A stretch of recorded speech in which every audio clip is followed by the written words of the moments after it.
सास के मेहमान। सिमर की सास की सारी जिंदगी किराए के मकान में ही बीती, लेकिन जब बेटा कमाने लायक हुआ तो उसने अपना बड़ा मकान बनाया।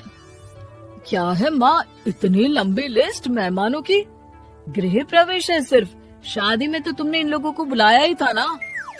अरे बेटा, तुम्हारे पिता और मैंने तो सारा आजीवन घर नहीं बनाया, ये सोचकर कि पैसा घर में लगा देंगे तो तुझे कहाँ से पढ़ाएंगे।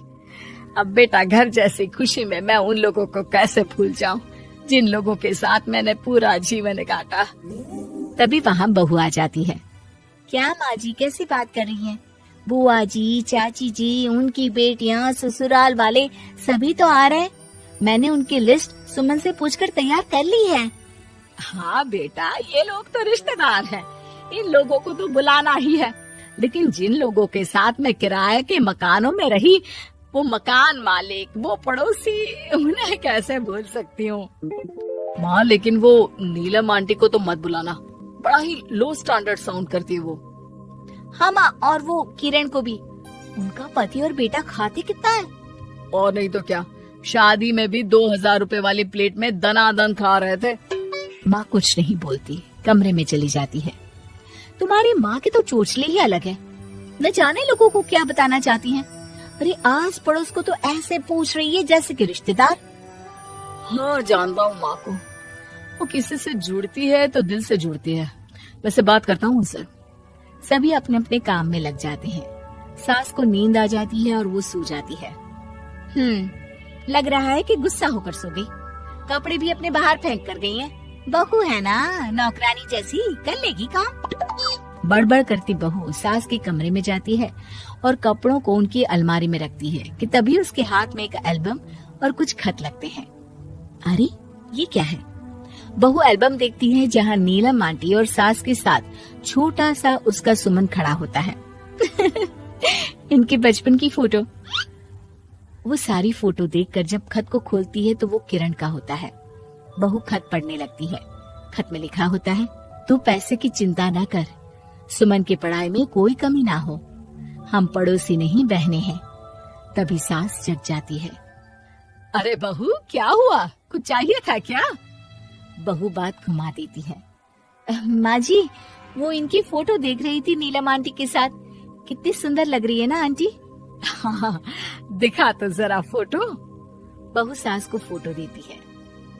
सास फोटो देखकर कहती है, याद आता है, तेरे ससुर जी तो थे नहीं, काम के लिए 10 दिनों के लिए शहर से बाहर गए थे।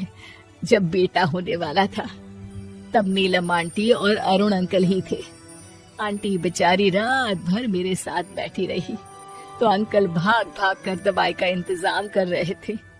बेटे के होने के बाद भी जब तक मैं घर नहीं आई मेरे पास ही रहे। रिश्तेदार तो आए थे मुंडन में 10 दिनों के बाद।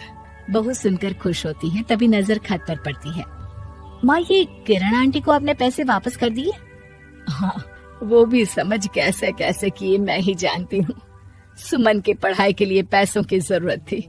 रिश्तेदारों ने तो साफ बोल दिया था कि किसी होटल में काम पर लगा दो। कई लोग बर्तन धोने के साथ पढ़ाई करते हैं, लेकिन किरण आंटी, उन्होंने अपने बुढ़ापे के लिए बचाए हुए पैसों को सुमन की पढ़ाई के लिए दे दिए। यानी कि आज ये जो कुछ भी है वो किरण आंटी के कारण ही ना? हाँ बहू, ऐसे ऐसे पड़ोसी हुआ करते थे जो किसी रिश्ते के नाम से नहीं बल्कि अपनेपन से भरे थे। फिर सास का बोलने का रुख तीखा हो जाता है।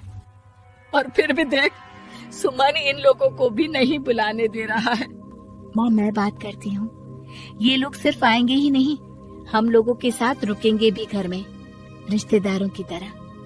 सास बहू बेटे से पूछकर एक एक घर जाकर पड़ोसियों को एक दिन रहने का न्योता दिलाते हैं। और फिर वो दिन भी आ जाता है जब घर में गृह प्रवेश होता है।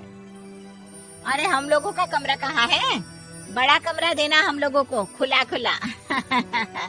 सुमन परेशान हो जाता है कि वो क्या करे, कहाँ किसका सामान रखे, कि वहीं किरण पड़ोसन आ जाती है। अरे सुमन, परेशान ना हो बेटा, हमारे कमरे में रख दो उन लोगों का सामान, हम तो तेरी माँ के साथ ड्राइंग रूम में एडजस्ट हो जाएंगे। और हमारा कमरा कहाँ है? सुमन, जरा सामान कमरे में तो रखवा दो। अरे ये क्या, मेरे कमरे में तो सफाई ही नहीं है। अरे बता देती सुमन, हम कहीं और रह लेते। तभी वहाँ नीलम झाड़ू लेकर आ जाती है। अरे बबली दीदी कैसी बात कर रही है, चलिए मैं साफ किए देती हूँ कमरा। वहीं मामी जी भी आ जाती हैं। अरे सुमन दीदी, सबसे छोटा कमरा हम लोगों को ही देना था क्या? मायके की कोई परवाह नहीं है। वो मामी जी, किरण आंटी और नीलम आंटी की फैमिली एक ही कमरे में है ना, तो इसलिए आप और मामा दो ही तो लोग हैं। तो मामी तो बहू के मुंह से ये बात सुनकर गुस्से से लाल पीली हो जाती है। अरे वाह जी वाह, बहू की जुबान तो देखो कितना बोल रही है। इतना बोलने वाली बहुएं भी होती है क्या? अरे रहने दो, जब मेरी बहन ने ही मेरे बारे में नहीं सोचा तो किसी और से क्या उम्मीद करें। दोनों सामान पैक करके घर से निकल ही रहे होते हैं कि नीलम आ जाती है। अरे राकेश भैया, मैं भी सुमन की तरह ही तो हूँ। आप तो हम लोगों को इतने साल से जानते हैं। हाँ, तुम लोग तो मेरी बहन से चिपकी रही गोंद की तरह। खैर कोई बात नहीं, रहो बड़े कमरे में। तभी अरुण वहाँ आ जाता है, जो नीलम का पति है। अरे अरे भाई साहब, थोड़ा तो वक्त दीजिए, हम सारे छोटे कमरे में शिफ्ट हो रहे हैं। सारे पड़ोसी छोटे कमरे में चले जाते हैं और मामा मामी बड़े कमरे में। बहू चाची के कमरे से बाहर निकल रही होती है कि देखो कैसे बड़ा मकान बनाकर इतरा रही है। अरे जब हम लोगों ने कहा था कि घर बनवा लो, तब तो लड़के को पढ़ाने की पड़ी थी। इतना पैसा रखी थी, महंगे कॉलेज में पढ़ाया, तब बात मानी होती तो सस्ते में मकान बन जाता। बहू आगे जाती है जहाँ दोनों पड़ोसन भी आपस में बात कर रही थी। मानना पड़ेगा सुमन को, बहुत ही समझदारी के साथ चली। बच्चों की जिम्मेदारी को सबसे ऊपर रखा, रिश्तेदारों के साथ भी पूरा निभाया।